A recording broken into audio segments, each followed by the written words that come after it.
সমিতি ভোটে বিপুল ভোটে জিতলো কে? বিজেপি। বন্দে মাতরম, বন্দে মাতরম, বন্দে মাতরম, বন্দে মাতরম। ভারত মাতা কি জয়, ভারত মাতা কি জয়, জয় জয় শ্রী। নমস্কার। 2021-এর বিধানসভা ভোটের আগে মমতা বন্দ্যোপাধ্যায় বলেছিলেন, ভবানীপুর আমার বড় বোন, নন্দীগ্রাম আমার মেজ বোন, পারলে দুটো বিধানসভাতেই দাঁড়াবো।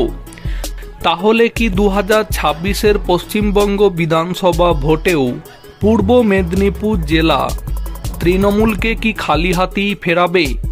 শাসক দল তৃণমূলের দুর্নীতি এবং অত্যাচারে পূর্ব মেদিনীপুর জেলার সাধারণ জনগণ যে তিতি বিরক্ত, সেটা একের পর এক পূর্ব মেদিনীপুর জেলার সমবায় ভোটে তৃণমূলের পরাজয় থেকেই বারংবার প্রমাণিত হচ্ছে।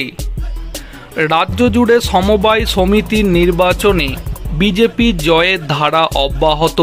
শাসক দলের চোখ রাঙানি উপেক্ষা করে ভগবানপুর বিধানসভার ভগবানপুর 4 নম্বর মণ্ডলের শিমুলিয়া গ্রাম পঞ্চায়েতের অধীন নুনহন্ড কৃষি সমবায় সমিতির নির্বাচনে বিজেপি সমর্থিত প্রার্থীদের বিপুল জয়।